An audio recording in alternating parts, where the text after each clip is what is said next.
Hello, everybody. We hear so much talk about holding people accountable for their actions.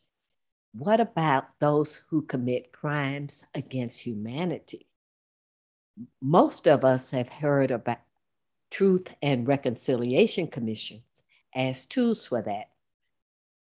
You're about to meet Virginie Ladisch, who is a senior expert in truth-seeking and civic engagement at the International Center for Transitional Justice, ICTJ. Here is how they describe what they do on their website. Quote, "We work side by side with victims to obtain acknowledgement and redress for massive human rights violations, hold those responsible to account, reform and build democratic institutions, and prevent the recurrence of violence or repression." What a worthwhile and amazing mission. Now, I want to know, what does it take to work in an organization like that? What has she learned about human nature, about hearing about crimes around the globe? Here she is. Hello, everybody. I am beyond excited to bring to you Virginie Ladisch from the International Center for Transitional Justice. I ran across their website about 6 months ago. It's a senior expert in truth-seeking and civic engagement at the ICTJ, leading work in around the globe: Canada, Colombia, Cyprus, Liberia, the Gambia, Kenya, Nepal, Tunisia, Uganda. As I said to her, I am totally impressed with any organization that claims to be international and includes African countries in their list of places where they are. Her bio mentions that she's committed to listening to survivors, problem solving with them, and advancing effective responses. Let's break that. Listening, problem solving, effective responses. I hope y'all can see from this brief introduction why I'm so excited. So welcome, Virginie. Glad to have you here. Thank you so much. It's really my pleasure and honor to be here with you today. Okay. Our focus is on racial and social justice, as you well know. Tell me about your background regarding racial and social justice, diversity, multiculturalism, however you phrase it. Sure. Well, I think I'll start with sort of my identity. As you mentioned, my name is French. So my mother is French, my father is German, and I was born in the United States. So from a really young age, I've had multiple languages, multiple nationalities in my household. I'm a dual French-American citizen. And so I think that from the beginning kind of opened me to different cultures, different ways of seeing things and thinking about the world. Then I think as I went through my studies in college, I started learning about struggles in different parts of the world. I focused, a lot on Latin America and learning about the involvement of the United States, often not very positive, in some of the civil wars in the 80s and 90s. And then more importantly, got really interested in what was being done to deal with the legacies of those wars. And then I always remember I was in a class reading about South Africa. This was in about 1998. The Truth Commission in South Africa was drawing to a close or was in the midst of working. And there was an article about a woman who said, I just want to know who to forgive. So from the beginning, I've always been in a household with multiple languages, backgrounds, and traditions, which I think opened me to recognizing that there's not just one way to see the world, to approach the world. Mm-hmm. Then in college, I studied political science, started learning more and more about recent politics in Latin America, the involvement of the US, often not very positive, in many of the civil wars, and what was being done to deal with the consequences of those wars through different truth commissions that were happening in Chile and Guatemala. And then my junior year of college, I read this article about South Africa, and I will never forget, it was a short one-page article in which they interviewed a mother who had lost her son at the hands of the apartheid regime. And she said, you know, I'm about the Truth Commission that was going on there. I just want to know who to forgive. And I remember being so struck by that, thinking, if that had happened to me, would I have the courage, the spirit to give that response? And I don't think so, but it just really intrigued me. And it set me then on this path to really understand a bit more how people, how countries deal with the legacy of mass atrocity. So after college, I got a fellowship for a year that allowed me to study reconciliation in Guatemala and in South Africa. So it's a Watson Fellowship. You can write your own project. So I kind of put together what was interesting me at that time. And I was lucky to be awarded the fellowship. So I graduated from college and then left for South Africa alone, not knowing anyone there. Oh. With the one condition of this fellowship is that you can't return home for a year. So they're pushing young Americans to, you know, go beyond their comfort zone and be exposed to different places, different approaches. So I ended up I was supposed to be 6 months in South Africa and 6 months in Guatemala, looking at reconciliation in those two countries. I loved South Africa so much that I ended up spending 8 months there, a little bit in Johannesburg, then in Durban, then in Cape Town.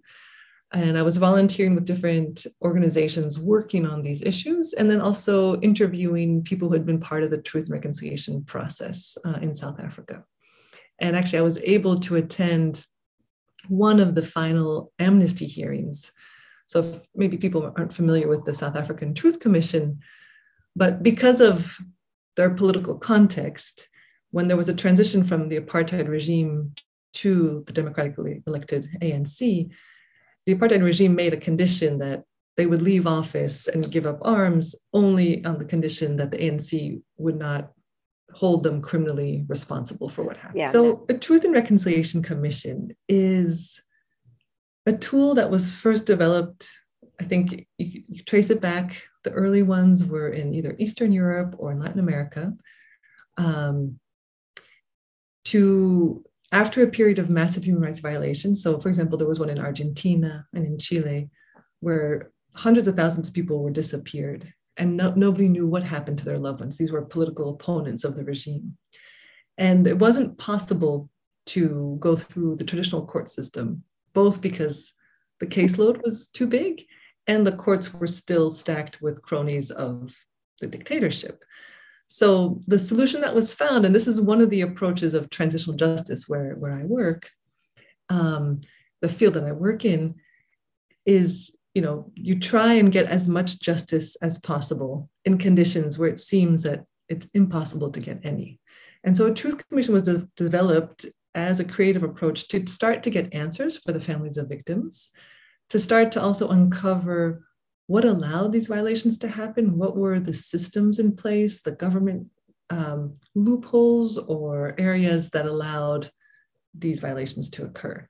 So as I said, there were several truth commissions around the world. Yeah, so South Africa was the first Truth and Reconciliation Commission to have its public hearings be broadcast on national television, radio. The thinking was that everyone needed to know what happened during apartheid. Everyone needed to face these facts. And that was really important that it be brought into the home of every South African. Before that, the political context had been perhaps more tricky or complicated in Chile, Argentina, and other contexts. So they were often done behind closed doors.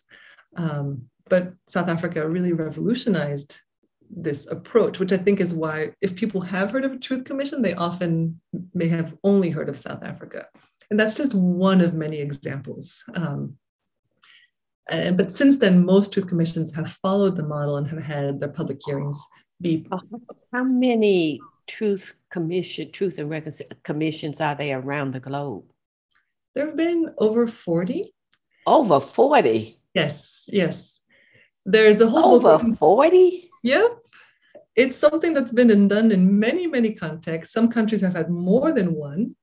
Our neighbor to the north, Canada, had a Truth and Reconciliation Commission. We've had a few in the United States. There's been one in Greensboro, North Carolina. There's been one in Maine.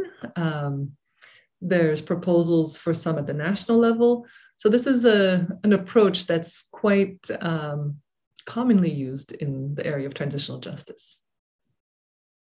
Are these only government entities that call them? Do they sometimes get called by a nonprofit or corporation or something?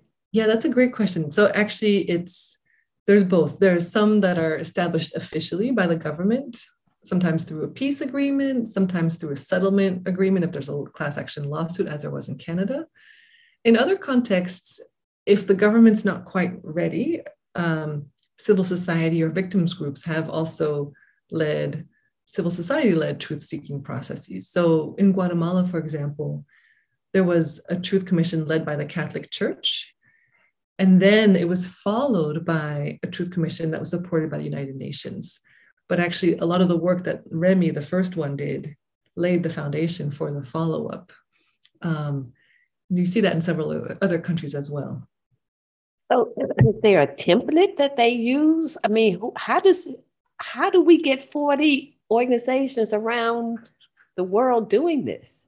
There are general guidelines and best practices, but what's really important is there is no one model, because the beauty of a truth commission is that it's not a legal body, it's ad hoc, it's established to meet the needs of that particular context. So you can adapt it to the particular context, the specificities.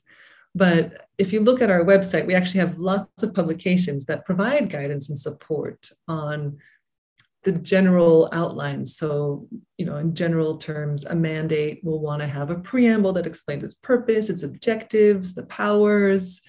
So there's certain elements that have been included in past truth commissions, and those who are looking to start a truth commission can look to that so they don't have to reinvent the wheel. But then there's a lot of creativity in how you engage with the public, how you engage with victims. And so that's the part that we really encourage different countries to do what's best for them and for their context. Okay, so let's take the one sponsored by the Catholic Church. People are going to show up and admit to crimes. What's to keep the government from then filing lawsuit against them unless the government is involved? Right. So that brings another really important element of truth commissions as used in our work. Their focus is on victims. It's really a focus on providing a platform for the stories, the perspectives of history, of the present day that haven't been heard to surface. So that's really the main focus. Some truth commissions have included a focus on perpetrators. South Africa did. That's quite unique. Others have since then.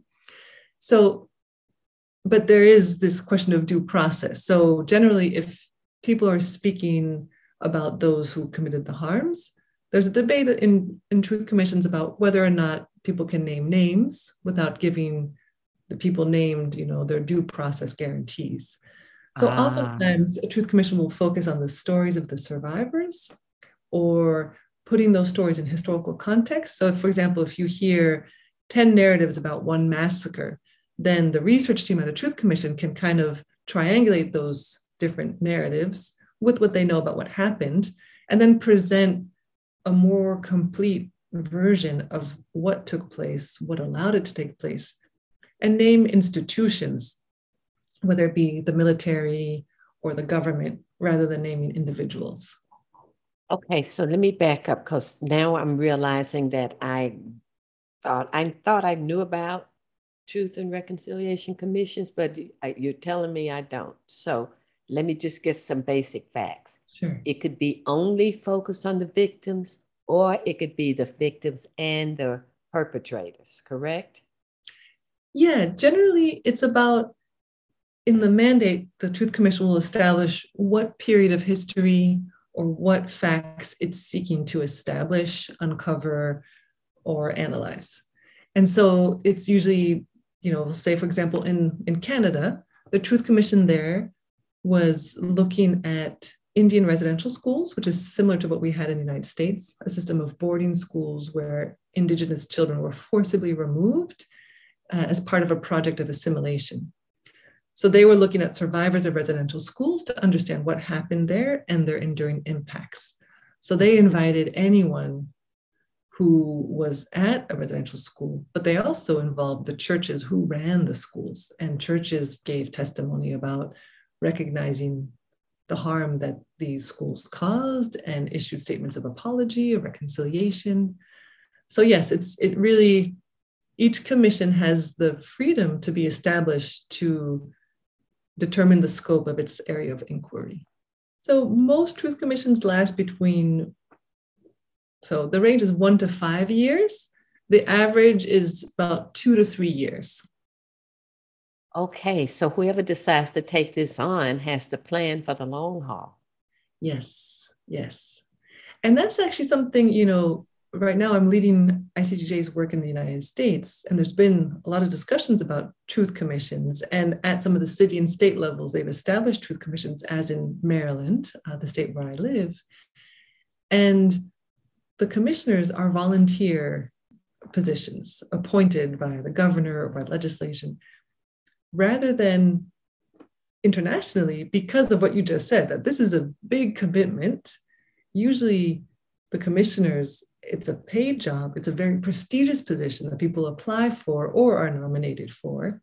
And that's your full-time job. I mean, it's more than a full-time job when you're looking to uncover some of the hardest parts of a country's past, right?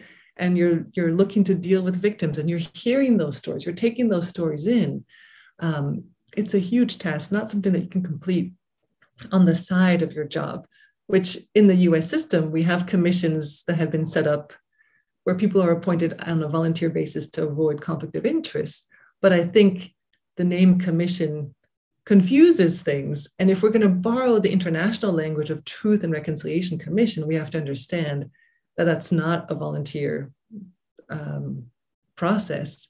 It's really requires significant investment of time and resources and energy for it to be effective, for it to meet its potential. Roles. So how did you get from Guatemala and South Africa to the ICTJ?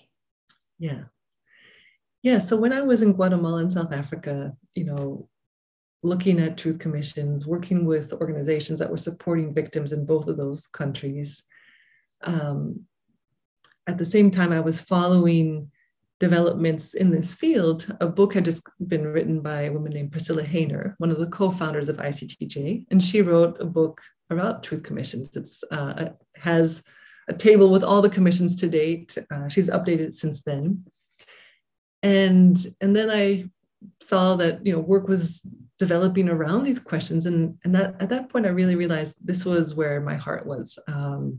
I've always been interested in conflict resolution, mediation, but also international relations. And I think this kind of combined those two interests. So I came back and started applying for graduate school and looked for programs where I could look at transitional justice or these types of approaches.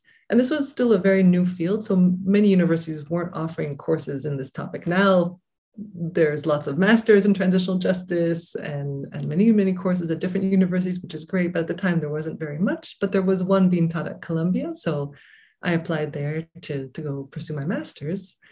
And while I was there, the ICTJ, or shortly before, the ICTJ was established in 2001.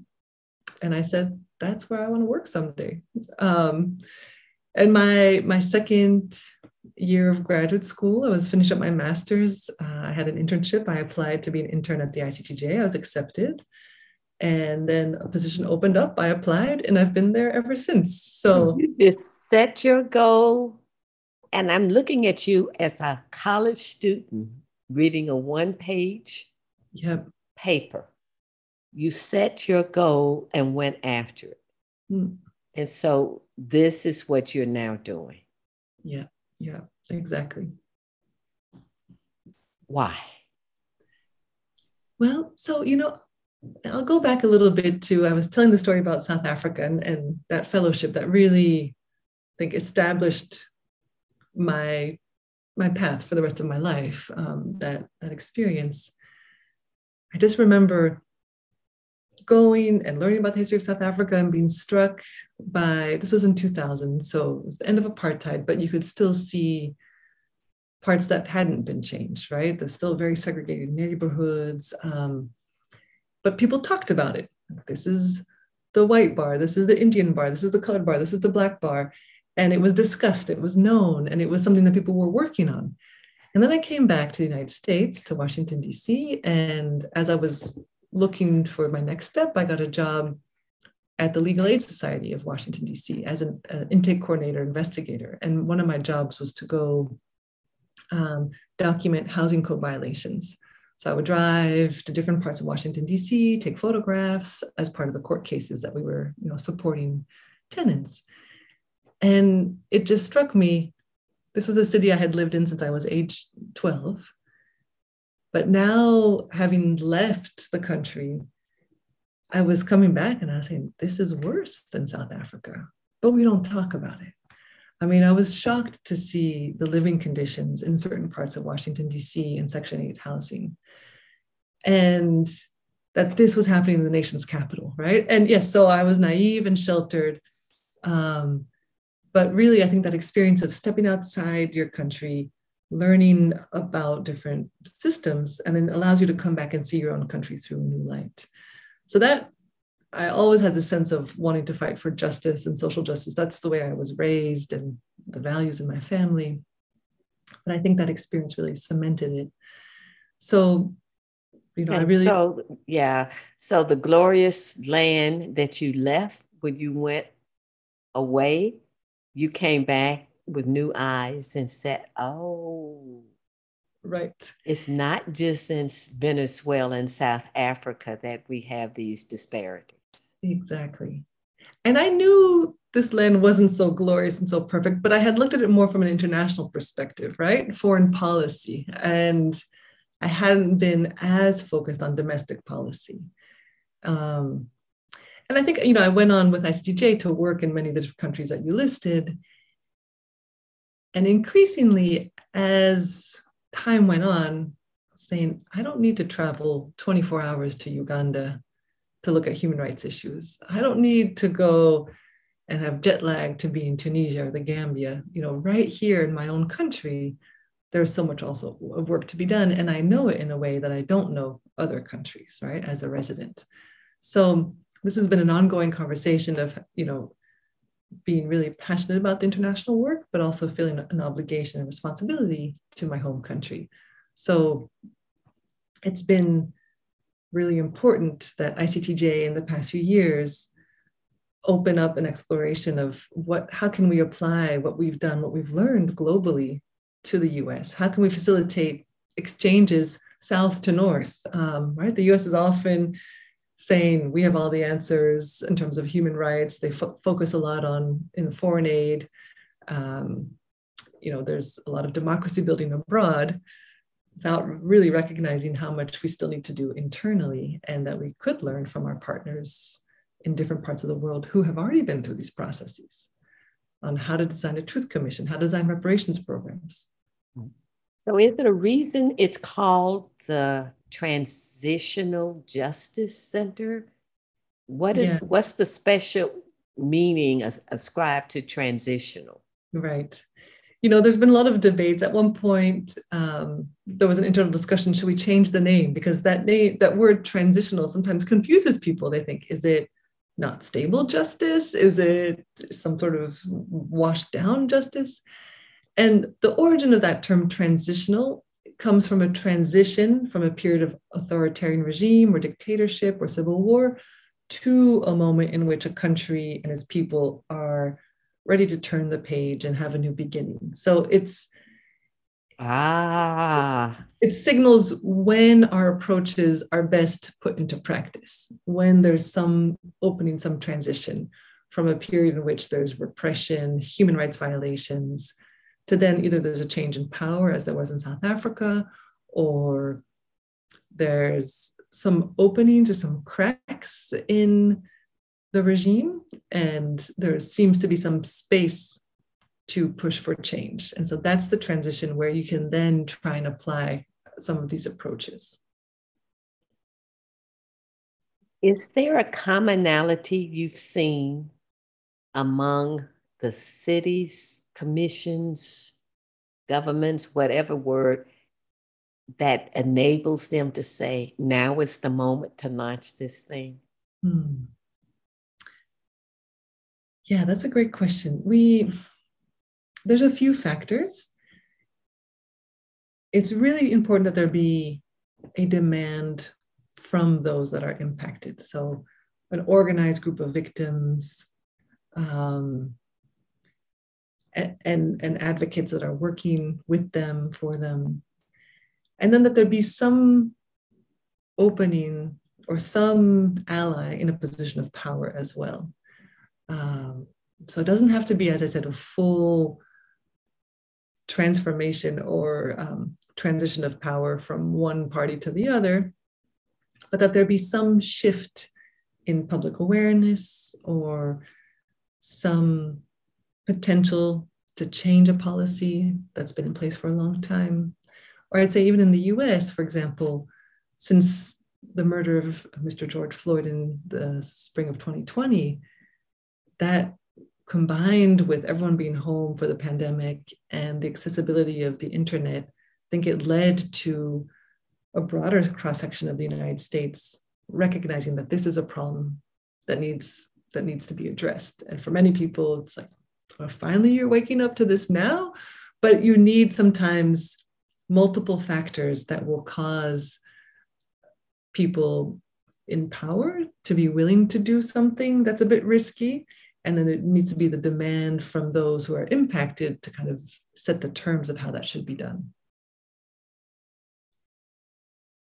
Some government involvement, some power involvement, some organized group of victims, some ally who's willing to be the catalyst and motivated to be the catalyst, some pivotal issue like the George Floyd murder that lights the match.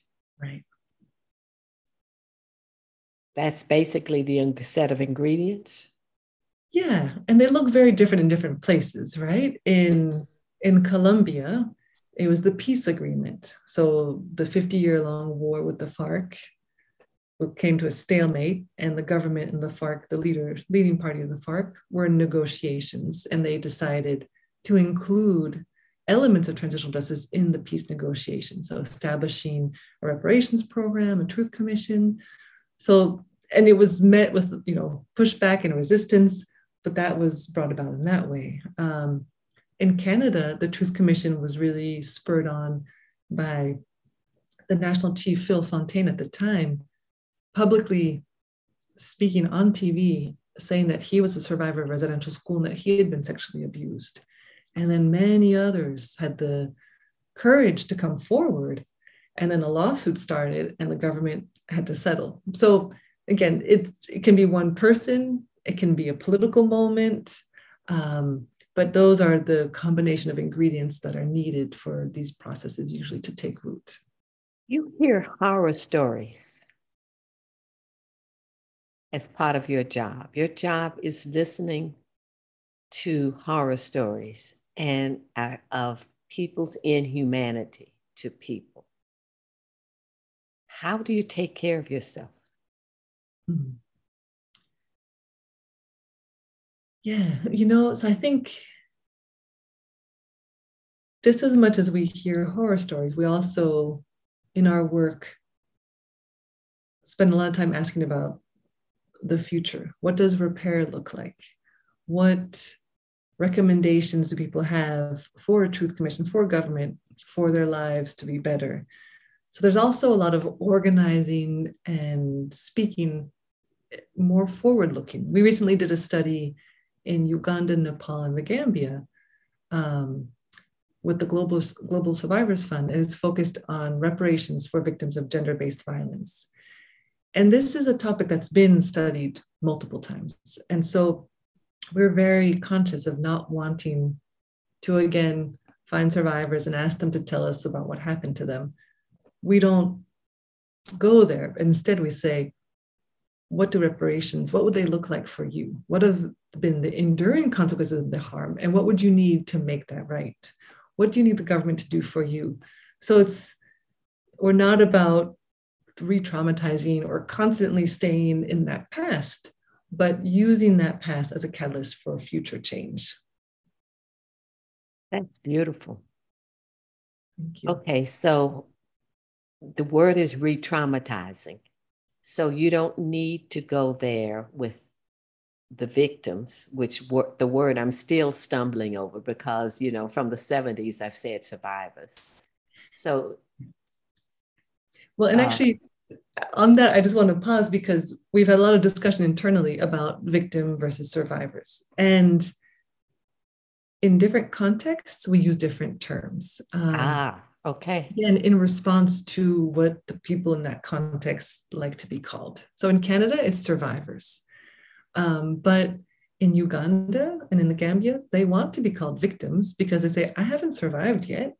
And also, victim has a legal ramification. Mm-hmm. You're a victim, your rights have been violated, and you are owed repair. And so while they're lobbying for reparations, lobbying for recognition of their rights, that term victim is important signifier that they have rights that haven't been met yet and that they're still demanding those.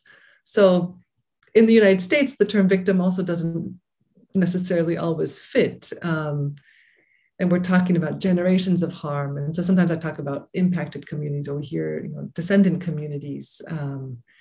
So yeah, it's a very context specific, but when we're speaking generally, I'll use the term victim because it has that legal implication of a right that was violated that now needs to be repaired. Okay. That's a great clarification. I'm glad to hear that. So I'll try to go with victims because that's what people want. Or you can say survivors if in that, whichever context you're referring to. Yeah, but when you're using the term, I'll echo your term. Okay. One way you can keep going doing this work is since you're not re-traumatizing the victims, you yourself don't have to go through that experience.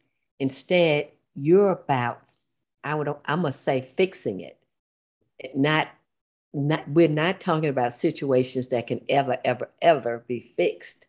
Right. But your solution, you're focused on how to make a future out of the crumbles of the past. Yeah. And so you stay in hope. Mm-hmm. Is that in a nutshell? That is, I actually really like how you just put that. Yeah, I stay in the hope. And as you said, I have heard and read about horrific things that people have done around the world, the inhumanity. But I've also seen and witnessed and heard the amazing courage of people around the world. Like that woman who first, in the article that first got me on this journey, who was looking for who to forgive. I mean, I have been so fortunate to come across so many other incredible, especially women like in Uganda who are former child soldiers who are now advocates for other women in northern Uganda who just have such a strength and courage and clarity of purpose. So I still think there's more good than bad. And I often say, you have to be a bit an optimist to do this work because otherwise you would give up. But I think when there's injustice, there's also more people who are fighting that injustice than are committing it. Okay, so I'm going to veer and ask you a question that was a subject. I had a phone conversation I had yesterday with a relative. Do you believe in the term evil?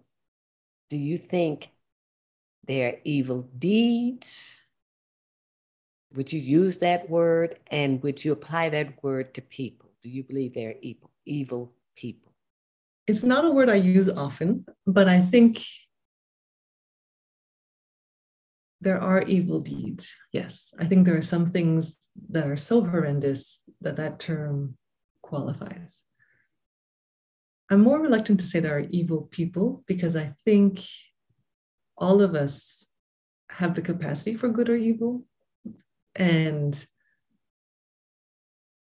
I think all of us, if we're really honest, there are moments of our lives where we're proud of what we've done and other things where we're not so proud. And I think for most of us, those little moments are not so serious. It's not about harming somebody else very seriously, but there's things that we all do that later we're like, that was maybe not the nicest thing to have done. So I think the extreme cases that become the dictators or the killers, it's complicated, but these people are also fathers, sons, mothers, daughters. And I don't know that if we focus too much on the person being evil, we lose sight of what are also the conditions that led that evil to take on such disproportionate extremes. That I do believe most people want to do good to others and by others, but sometimes people are in situations where that's very difficult. And so it's really important that we take a power and a structure analysis to understand harms and violations. And that sometimes people are caught up in those structures. Some have more responsibility. So I'm not at all absolving that responsibility. But I think it's not so productive to say, oh, he's evil and we just need to get rid of that person and then everything will be fine. It's not so simple. Okay, thank you. I think I'm agreeing with you. And I think pointing to the evil person lets the context and the enablers and everybody else off the hook. Exactly. Yeah. And that's what you're implying. Right. And I think, like, if we again turn to the United States and the example of lynchings, there were 2,000 plus people that witnessed the lynchings.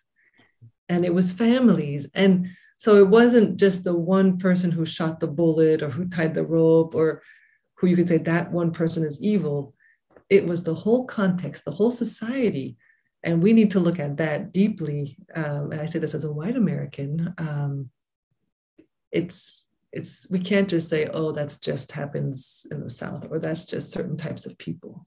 There's a system that allowed that to happen, and there's a system that continues to allow violations to happen. And that's what we need to look at and what we need to fix. And we can't let all of us or the system off the hook by saying it was just that one president, or it was just that one governor, or that one sheriff.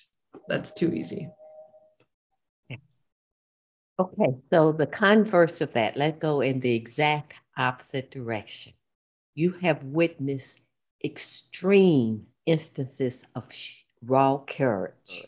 Sorry. You have witnessed extreme courage that some of us wonder if we would ever have. Could you give an example of such a situation so we can have in our mind what it takes to go through horror and come out on the other side, or take action to come out on the other side? Say Susie in northern Uganda, and then Cassandra in Kenya, and actually another in Colombia.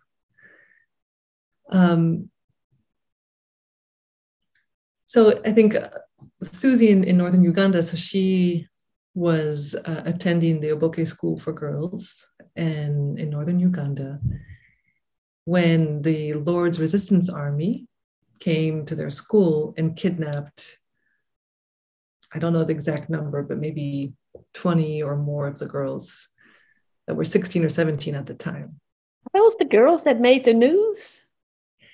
Well, so this is, yes, yeah. Mm-hmm. Okay. Yeah. I think, if you're thinking northern Uganda, yes, it was a pretty prestigious school. Yeah, the Lost Girls. Italian nuns. And so this group of young girls were kidnapped and taken into captivity by the Lord's Resistance Army and forced to go fight, to marry other commanders. And part of the LRA's project was to create the pure Acholi race. So there was a real emphasis on marriage and having children. So not only were these girls forced to become soldiers, they were forced to become wives and then have children in circumstances that were so difficult, traveling through the bush. And, you know, finally being able to escape or be released, and then coming back to their homes and to their communities. And many of them were rejected, found to be complicit with the LRA, held responsible for the violations that the townspeople suffered at the hands of the LRA, forgetting that these women were abducted through, you know, they didn't sign up for this. This wasn't their choice. And so just hearing the stories of what they went through, how the women supported each other through these challenges. And then now, like I said, in the face of the stigma and the rejection that many of these women and their children suffered, just, you know, Susie's gone on to lead women in helping them stand up for their rights. I've gone with her to meet with local government officials, and just hearing her speak so eloquently about what is needed, you know, just so impressed. And she said to me, no, I'm not a victim. You know, I'm a survivor, I'm an advocate, and I'm here now to help others get into the same position. So she's just someone who I stay in touch with, and she's managed to come to the United States to do master's studies, and just really an incredible person. Oh, that's incredible. Okay, so she's declaring I am a survivor. Yep. Mm-hmm. And it never, I don't know why, but it never occurred to me that the blame the victim thing that's so prevalent, and I think of it as a United States phenomenon. You're telling me it's a human phenomenon. Yes, I've seen it as well in the Gambia, especially for, you know, women of who are victims of sexual violence. There's that narrative, oh, you were in the wrong place at the wrong time, or you asked for it, or this or that. But even beyond that, these are children born of rape, of forced marriage, and they're held responsible for violations. And their fathers were also abducted. So it's really of the commander of the LRA. So I think sometimes as humans, we need to pinpoint a source of our ill fortune. And it needs to sometimes be personified in someone who's in front of us. If that person, the commander, is far away, is not there, we don't see him or her, it's not good enough. We need to be able to say, it's your fault, and channel that anger somewhere, right? Just in the middle of you talking, my mind flashed. I don't think I have any problems whatsoever. I just, what people are living through, coming back from, and moving forward from continues to amaze me. Yes. Okay, so that's Susie. Tell us about Cassandra. So Cassandra is from Kenya, and during the post-election violence there, she was a victim of rape and conceived a child of that rape. And there's a group, similarly as in Uganda, through no fault of her own, she had this baby, but then the stigma and the rejection that she and others, I think she was more supported in her community than others, but several others, was considered a baby of the enemy, rejected, or dishonor to the family. And so Cassandra, what she did, she didn't stay silent in her corner. She formed a group of survivors to support each other. So a space where women who had had the similar experiences could come and share their stories, provide strategies, help each other out financially if needed. And this group has grown and grown and grown. And, you know, Cassandra's actually been, maybe I could say her name because her story is pretty public, but she's been awarded a prize by Citizens for Human Rights. She's been able to travel many places and share the perspective. And what she says really powerfully and really strongly is, you know, we are survivors. We know what happened to us. We know what we suffer. We know what we need. And I really admire her holding the UN or other big agencies claiming to, that are doing what they can to help these situations, and say, we appreciate the help, but you need to listen to us. We know what we want, what we need. And that trying to bridge that gap between the high level policy and then those most impacted on the ground. She's an amazing advocate for herself and survivors around the world. Oh, I have one more question to ask you, and then I'll ask you to talk briefly about the United States. But this one question, I asked you about what was in common in terms of how these commissions got launched. What's in common about these women who choose to defy stigma, defy convention, and speak up and out? Is there anything that you've noticed? I mean, I think back to your first question, tremendous courage. Tremendous courage. But I also think conviction that they're doing this not just for themselves, but for their children, for their peers, for other women like them. And so when we brought together women from Kenya, Uganda, and Colombia, they had a common drive and purpose, even though their contexts were also different. They were fighting for women's voices to be heard, for women's rights to be respected, and not just on their behalf. And I think that's maybe where the courage comes from, recognizing that there's an opportunity to kind of break the barriers that will benefit many more women to follow.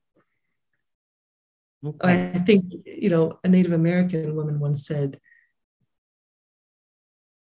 I want to make my ancestors proud. And thinking about ancestors, not just the future, right, but honoring the ancestors. Mm-hmm. That's a part of my motivation. Mm-hmm. I just said somewhat flippantly, I don't have problems, and I compare my life with my ancestors. I do what I'm doing to pass it forward because of what was done before me. Mm-hmm. So that's what you're saying is the driving motivation for a number of women. I think so. Mm-hmm. Wow. Okay, so it's bigger than me. It's bigger than me. Mm-hmm. And also, I think when you've suffered so much, there's sometimes a sense, what more could I lose? Right? That's a less positive phrasing of it, but I think that sometimes that's at play. It's been so horrendous that it's an imperative that they're willing to take the risks because it's necessary. Okay. United States. I've heard of the Maryland lynching committee. I've heard of a reparations commission in California. It's not, and a couple others. I think in New Jersey there was one. I don't know if you equate reparations with your work. Is that included, those commissions in your work? Absolutely, yes. Okay, so I have exhausted my knowledge about what's going on in the United States. Please educate me. So there's actually so much going on, which is inspiring and exciting. There's also a lot of pushback and resistance, which is always the case. But actually, together with two of our partner organizations, the African American Redress Network and First Repair, we hosted a conference in Washington, D.C. in April called Reparations 2022. And we brought people from around the country who are working to advance reparations at the city or the local level. So there's HR 40, which is at the federal level, has been this legislation calling for a reparations commission. At the federal level? Yes, at the national level, right? So that's been a proposal in Congress that the late John Conyers would present every year for 30 years. And that's been taken over by Congresswoman Sheila Jackson Lee. And that calls for a national commission that would look at reparations. And a lot of effort is going into that. And I think that would be extremely important. But while we can't wait for that to happen, there's also a lot of space, and there's more of those ingredients that we discussed earlier of somebody willing at the official level with people organized at the local level. So we're seeing many cities, many municipalities pass reparations commissions, reparations legislation. Evanston, Illinois was one of the first to provide reparations at the city level for housing discrimination using the proceeds from marijuana tax. And there's actually, there's a lot happening in Providence, Rhode Island, in Michigan, there's efforts underway. So there's I'm not going to be able to touch on all of them. But that's enough. You're letting me know that this is nothing in the South. This is, so far you've named the East Coast, the West Coast. Right. So there's a lot of advocacy in Tulsa, Oklahoma, for example, and other countries in other places in the South. Tulsa needs it. Yes. I think there's no commission as of yet. There's a different political climate, but through the workshop that we organized, groups from the South have been exchanging with groups from the North, from the East, and really supporting each other, sharing strategies, which is also really important when you do this work. It can feel overwhelming or isolating, but then if you have somebody from another state who's had a little more success, that can, enliven your efforts. So that's also something that we are continuing to support. How do we keep a space for people to share experiences and also support each other? Okay. Well, okay. I'm glad to know it's coming. Yeah. In a previous interview I did with the chair of the California Reparations Commission, and great. I was impressed with that. So just connect the dots for me now. Your role specifically with all of these, do you just keep in touch? Are you let others know? Are you a marketing? What do y'all do? What do you do specifically, and what does the ICTJ do? Right. So what the ICTJ does is we provide support in different forms to these processes. So sometimes it's really at the request of these different commissions, whether it's a reparations commission or truth commissions. We've offered support on drafting of the legislation to establish these commissions. Wow. We'll do workshops to help think through, once it's established and there are newly named commissioners, helping them think through a little bit their mandate, how they might want to go about implementing it. Because we collectively within my organization have either worked on or advised over 40 truth commissions. We've been involved in many of the ones that have happened.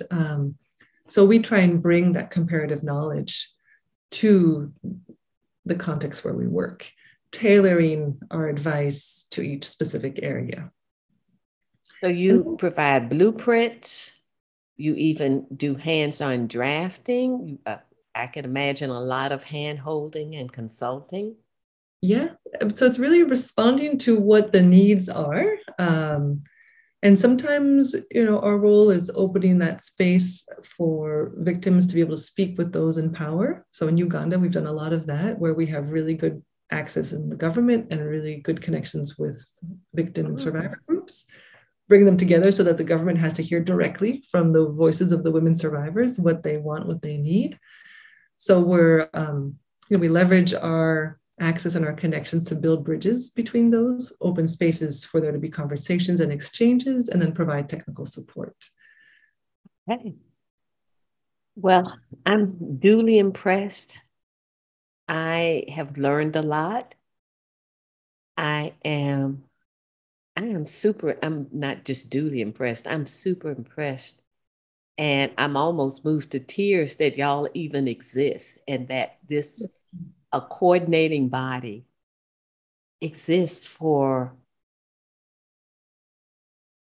I don't know what the word is, not making peace, but providing a way for survivors and victims to move forward in their lives, and for those responsible to become aware of their responsibility. Mm-hmm. Mm-hmm. Whether they do anything with it or not, even the awareness is critical. And I think it's the first step to action. Usually that awareness the first step to action will lead to some action. Mm-hmm. Yes. Mm-hmm. So thank you.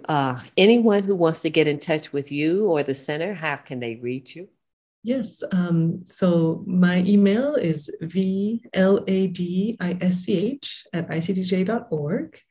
For the center, you can look up our website, which is www.ictj.org. And there's actually the full list of staff, and our bios and our names are clickable with the email addresses. So that's, and there's a lot of resources on our website about the different areas where we work, the resources that we have. But yes, any questions, please feel free to get in touch with me. I'll be happy to respond to the ones I can, or pass them on to my colleagues if I can't respond to them. Okay.